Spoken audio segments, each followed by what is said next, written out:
अस्सलाम वालेकुम dear student. जो प्रैक्टिकल कोचिंग से मैं आप मोहम्मद बाजिर हूँ। इससे पहले लेक्चर नंबर 9 में हमने प्रेशर का जो डेरिवेशन था उसको वहां पर हमने डिस्कस किया था। आज का जो लेक्चर है लेक्चर नंबर 10। लेक्चर नंबर 10 में हमने डिस्कस करना है एवरेज काइनेटिक एनर्जी का क्या रिलेशन है टेम्परेचर के साथ। लेकिन अगर आपने प्रेशर का जो डेरिवेशन था यानी लेक्चर नंबर 9 को अगर आपने वॉच नहीं किया तो उसको आपने लाजमी वॉच करना है, क्योंकि एवरेज काइनेटिक एनर्जी का जो रिलेशन है टेम्परेचर के साथ, ये फॉर एग्जांपल बिल्कुल रिलेटेड है किसके साथ, प्रेशर का जो डेरिवेशन है ये उनके साथ रिलेट करते हैं। अगर फॉर एग्जांपल आपने उस लेक्चर को वॉच नहीं किया तो आज का जो लेक्चर है फिर समझ में नहीं आएगा, तो इस लेक्चर को वॉच करने का फिर कोई फायदा नहीं। तो इसलिए मेरा आपसे रिक्वेस्ट है कि आपने लेक्चर नंबर 9 को वॉच करना है, यानी प्रेशर का जो डेरिवेशन है P is equal to 1/3 rho v square, average velocity का स्क्वायर। ठीक है, तो आपने उसको लाजमी वॉच कर। स्टार्ट करते हैं। The relation between kinetic energy of molecule and temperature, यानी एवरेज काइनेटिक एनर्जी का क्या रिलेशन है टेम्परेचर के साथ। फॉर एग्जांपल पेपर में ये रिलेशन भी आ सकता है और साथ ही average kinetic energy equal to 3/2 kT, ये इक्वेशन भी आ सकते हैं कि ये आप प्रूव कर दें, इसको आपने साबित करना है। ठीक है, तो फॉर एग्जांपल सबसे पहले जो लेक्चर नंबर 9 था वहां पर हमने एक इक्वेशन को डिराइव किया था। वो इक्वेशन आपके पास था P is equal to 1/3 rho average velocity का स्क्वायर। ठीक है, और फॉर एग्जांपल 1/3 वैसे ही आया और रो की जगह यानी आपके पास जो डेंसिटी है, density equal to M N V. अब आपके जहन में ये क्वेश्चन भी होगा कि सर ये एम एन वी डेंसिटी के कैसे बराबर है, इसलिए मैं बार बार कह रहा हूं कि आपने लेक्चर नंबर 9 को लाजमी वॉच करना है, वहां पे आपको ये चीजें क्लियर होगा। ठीक है, तो डेंसिटी बराबर है एम एन वी।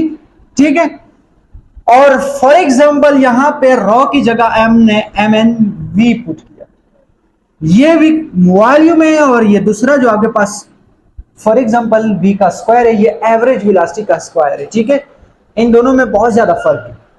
और उसके बाद आपके पास N V equal to N upon V. ये एन वी किस चीज को शो कर है, एन का मतलब नंबर ऑफ मॉलिक्यूल पर वॉल्यूम, वी का मतलब वॉल्यूम, ये भी किस चीज को शो कर है, वॉल्यूम को। ठीक है, तो यहाँ पे एन वी की जगह हमने क्या पुट किया, एन अपॉन वी, और एम वैसा बिल्कुल आया, और average velocity same to same. ठीक है, और उसके बाद यहां पे क्या हुआ कि ये जो v था ये यहां पे डिवाइड में है, इस साइड पे मल्टीप्लाई में। pv is equal to 1/3 M वैसे, एन भी वैसे, और एवरेज वेलोसिटी का स्क्वायर। ये है आपके पास equation number 1। As we have proved, इसको भी हमने प्रूव किया है कि pv is equal to nRT, general gas equation. ये लेक्चर नंबर 6 है या 7 है, वहां पर हमने इस इक्वेशन को भी प्रूव किया है। ठीक है, तो pv is equal to nRT, ये इक्वेशन नंबर 2 है। कंपेयरिंग इक्वेशन 1 एंड 2, दोनों इक्वेशन को यहां पर हमने क्या किया, कंपेयर किया। क्यों कंपेयर किया, क्योंकि दोनों का एक साइड आपस में इक्वल है, pv और pv इक्वल है। तो यहां पे हमने दोनों इक्वेशन को कंपेयर करने के बाद फॉर एग्जांपल ये equation 1/3 M and average velocity का square is equal to nRT। ठीक है, ये आपस में दोनों इक्वेशन 1 और 2 को आपस में कंपेयर किया, और यहां पे n की जगह हमने n अपॉन na पुट किया। अब आपके जहन में यहां पे भी क्वेश्चन होगा कि सर n तो नंबर ऑफ मोल को यहां पे डिनोट कर रहे हैं, तो ये नंबर ऑफ मोल का डिफिनेशन कैसे आ गया।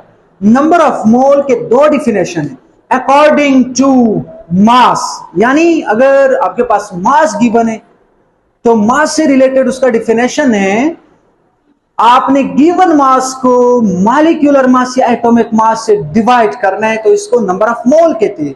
तो इसके थ्रू आप नंबर ऑफ मोल को मालूम कर सकते हो। लेकिन अगर according to number of molecule, यानी counting the number of molecule, यानी काउंटिंग, फॉर एग्जांपल वहां पे आपने मॉलिक्यूल के तादाद के बारे में आपसे क्वेश्चन किया है, तो मोल का जो दूसरा डिफिनेशन है वो है नंबर ऑफ पार्टिकल, या फॉर एग्जांपल ये n किस चीज को शो कर रहा है, number of particle divide by Avogadro number. ये n है किस चीज को शो कर रहा है, Avogadro number. n a equal to 6.02 × 10⁻23, class 9 का जो केमिस्ट्री बुक है वहां पे भी आपने इसको डिटेल से डिस्कस किया होगा।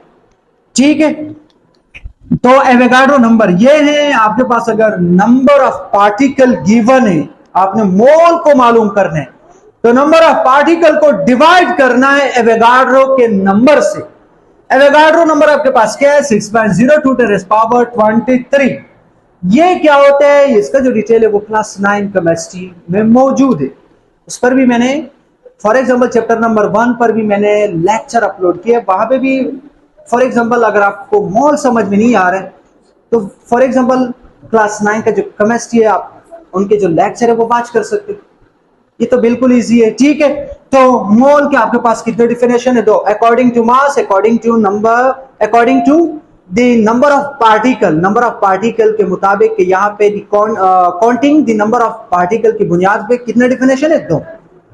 एक the counting the number of particle, एक मास की बुनियाद पर। ठीक है, तो यहाँ पे हमने कौन सा डिफिनेशन यूज किया? Counting the number of particles. तो n इक्वल टू n अपन n है, n अपन n है, और n से n कैंसल, n से n कैंसल, n है ये आपके पास, और r अपन n आ गया, और t ये आपके पास, और 1/3m एवरेज वेलोसिटी का स्क्वायर, क्योंकि n तो कैंसल हुआ।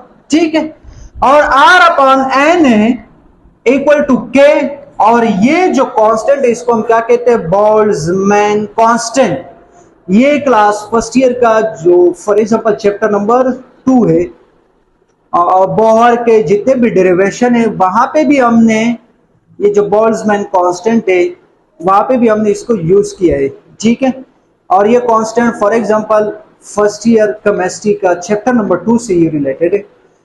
ये बोल्ट्जमैन का कांस्टेंट, ये के फॉर एग्जांपल आपसे कोई भी क्वेश्चन कर सकते कि ये क्या होता है? Boltzmann constant. एमसीक्यूज में भी पूछ सकते कि ये आपके पास क्या है? Boltzmann constant. ठीक है, r अपन n equal to k, r अपन n इक्वल टू के, और यहां पे r अपन n की जगह हमने क्या पुट कर दिया? r अपन n इक्वल टू के, ये आपके पास, और ये साइड जो है सेम टू सेम आ गया। अब यहां पे हमने क्या करना है? Multiply by 3/2 on both side, और 3/2 को दोनों साइड से आपने मल्टीप्लाई करना है। क्यों? क्योंकि आपने यहां पे एवरेज काइनेटिक एनर्जी का क्या फार्मूला था, उसको बनाने के लिए आपने इस नंबर को इसलिए मल्टीप्लाई किया क्योंकि आपने एवरेज काइनेटिक एनर्जी का फार्मूला बनाना है। तो 1/3 पहले से था, 3/2 को आपने मल्टीप्लाई किया, 3 से 3 आपके पास कैंसल, और 1/2 बचा m एवरेज वेलोसिटी का स्क्वायर, और यहाँ पे 3/2 kT, क्योंकि दोनों साइड से आपने 3/2 को मल्टीप्लाई करना, और आखिर में आपके पास 1/2 m एवरेज वेलोसिटी का स्क्वायर इक्वल टू 3/2 kT। के आपके पास बोल्ट्जमैन कांस्टेंट। ठीक है, और ये है आपके पास इक्वेशन, और यहां पर हमने इक्वेशन को प्रूव किया। या एग्जाम में ये क्वेश्चन भी पूछ सकते हैं कि average kinetic energy directly proportional to the absolute temperature. तो फॉर एग्जांपल ये आपके पास एवरेज काइनेटिक एनर्जी का फार्मूला बना, ये रहा, और ये जो आपके पास है ये कांस्टेंट है, 3/2 नंबर कांस्टेंट और के भी कांस्टेंट, डायरेक्टली प्रोपोर्शनल का साइन हमने पुट किया, एब्सोल्यूट टेम्परेचर। एब्सोल्यूट टेम्परेचर कौन सा टेम्परेचर होता है? वो टेम्परेचर जो आपने केल्विन में उसकी मेजरमेंट किया है, उनकी पैमाइश की है, उस टेम्परेचर को क्या कहते हैं? Absolute temperature. उम्मीद है आज का लेक्चर यानी लेक्चर नंबर 10 समझ में आया होगा। लेक्चर समझ आने की सूरत में आपने हमारे YouTube चैनल को सब्सक्राइब करना है और साथ ही बेल आइकन के ऊपर क्लिक करना है। Thank you so much.